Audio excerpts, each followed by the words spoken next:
ครับสวัสดีพ่อแม่พี่น้องยินดีต้อนรับเข้าสู่2วิถีพานนม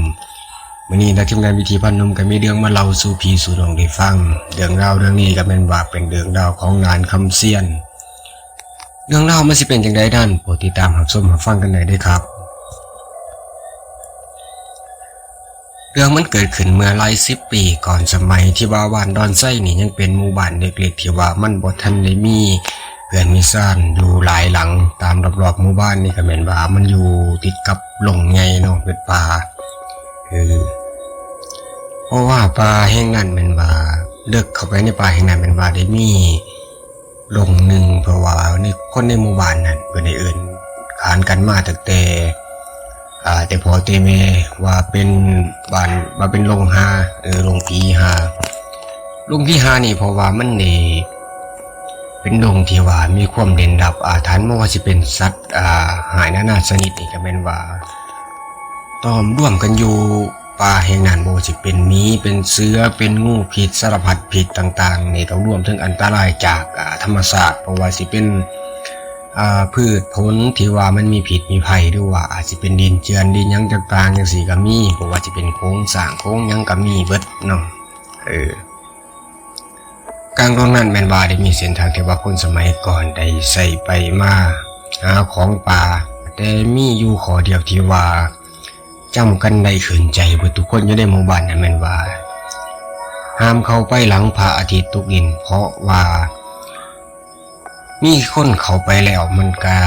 ได้หายตัวไปในตอนกลางคืนเพราะว่าตื่นเช้ามื้อใหม่ได้ออกค้นหากันจังซี่ก็แม่นว่าได้ไปพบเป็นซากศพ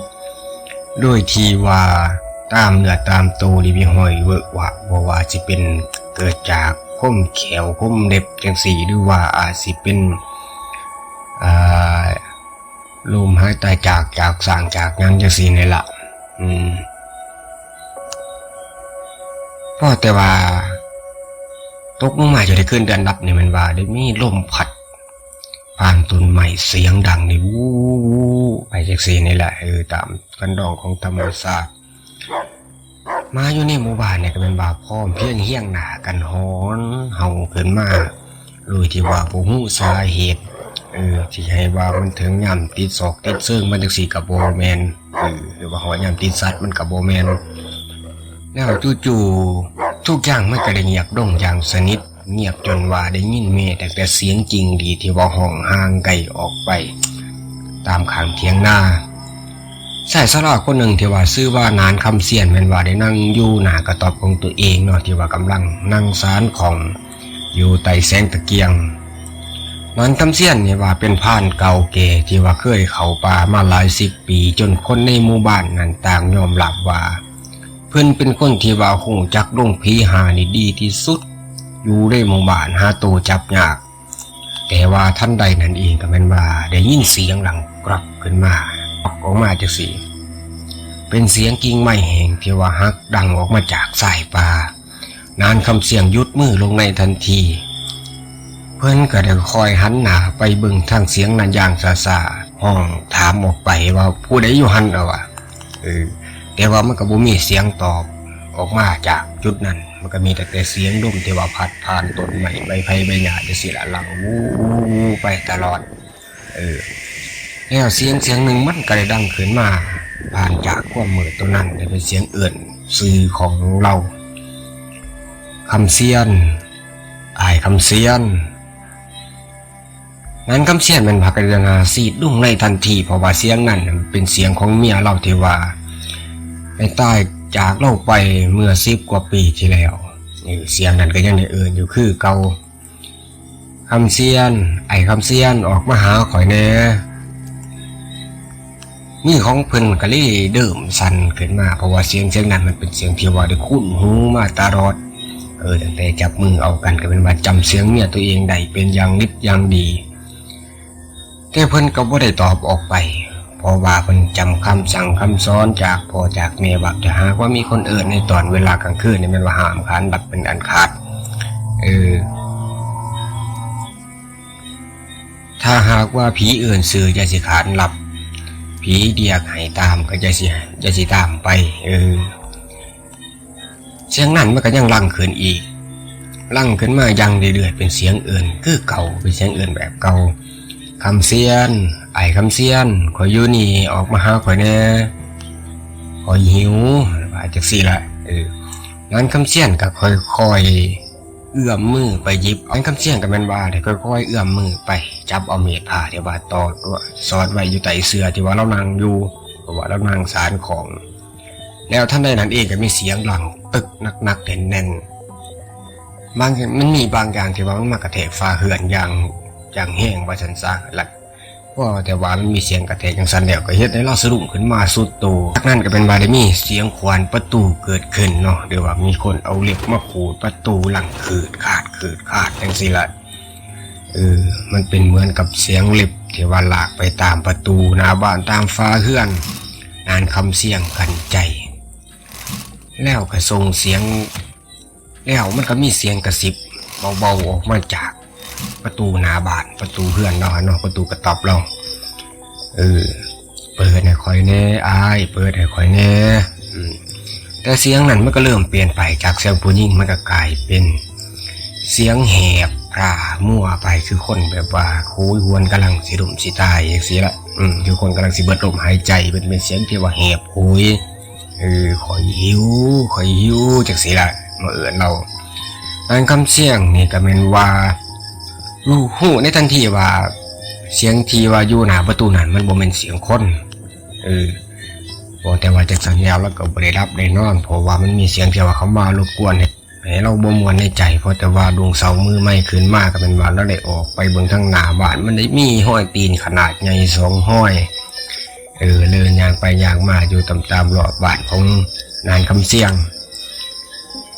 แต่ที่น่ากลัวไปกว่านั้นก็คือแม่นว่ารอยตีนนั้นแม่นว่ามีลักษณะคือกันกับรอยตีนของคนเฮานี่แหละแต่ว่ามันมีขนาดใหญ่กว่าหลายเท่า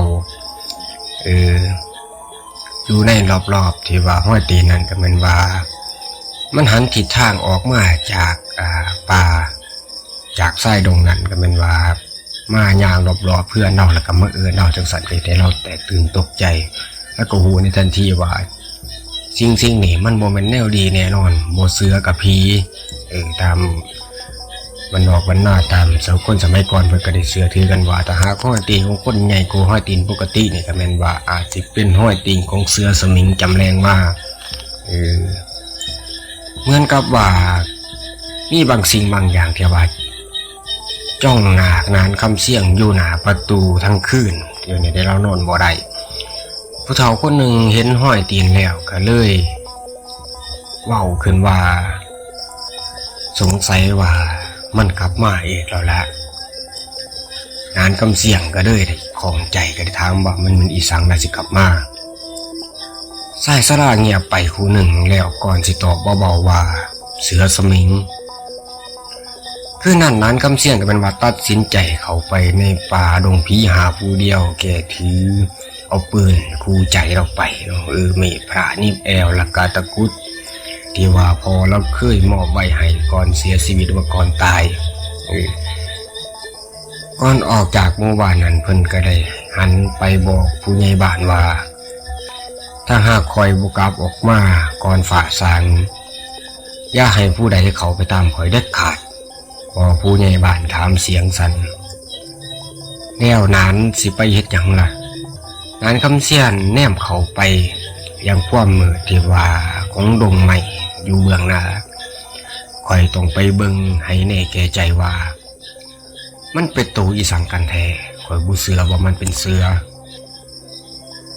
เพิ่นก็ได้ย่างหายเข้าไปในป่านั้น1 กิโลเมตร2 กิโลเมตร3 กิโลเมตรจนว่าเสียงเซี่ยวอยู่ในหมู่บ้านนั้นเป็นบ่าเลยครับหายไปอยู่ทางเบื้องหลังของเราเรือเพียงแต่ว่าเสียงลมหายใจของเพิ่นเองแต่ว่าอยู่รอบๆนั้นก็เป็นว่าได้ยินเสียงกรักเกิดขึ้นเสียงกิ่งไม้หักจากทั้งลานนางานคำเสียงยกปืนขึ้นในทันทีเราตะโกนถามว่ามันเป็นไผนะวะเงาลำขนาดใหญ่ก็คอยเคลื่อนผ่านต้นไม้รวดเร็วจนว่าเพิ่นจนได้เนี่ยบ่เห็นเงาลำขนาดใหญ่ก็เป็นว่าได้เคลื่อนผ่านต้นไม้ไปเร็วจนว่าแกเนี่ยบ่ทันพอแต่ว่าเห็นแต่เพียงแบบดวงตาสีเหลืองคูหนึ่งเดี๋ยวมันบูบผ่านหน้าไปมันหายไป นางคำเสี่ยงก็เป็นว่าค่อยๆเดินต่อไปจนมาถึงไต่ต้นไม้ใหญ่กลางดงตรงโคนต้นไม้ก็เป็นว่ามีห้อยตีนที่ว่าเปื้อนโคนเต็มไปเบิดอยู่บริเวณนั้น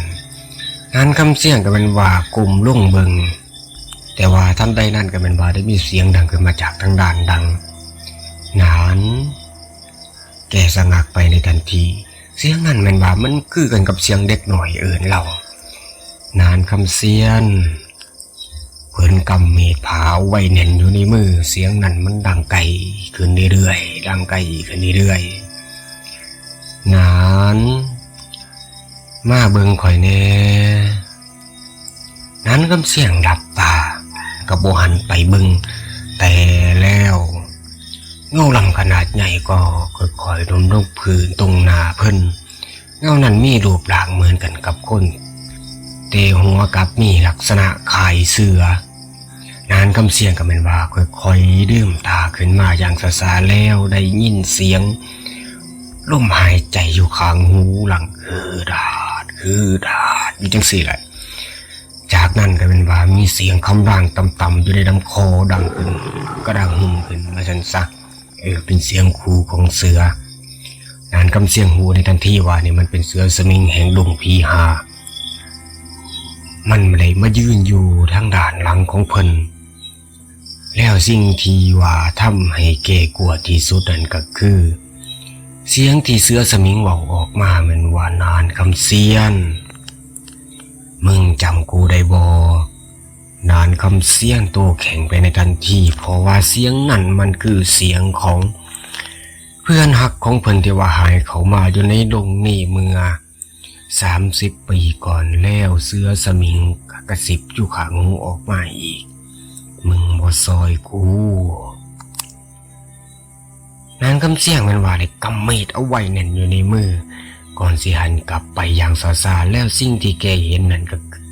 เป็นเสือสมิงรูปร่างขนาดใหญ่แต่มันมีน้ำเสียงที่ว่ามันคล้ายคลึงกับเพื่อนหักเพื่อนเก่าเพื่อนแก่ของเพิ่นที่ว่ามันได้ผ่านมาเมื่อ30 ปีก่อนเรื่องเล่ามันสิเป็นจะได้ดันโปรดติดตามรับชมรับฟังใน EP ที่ 2ก่อนสิจากลากันไปในค่ำคืนนี้ทั้งทีมงานพิธีพาดลกาขอเอ่ยคำว่ากราบสวัสดีครับ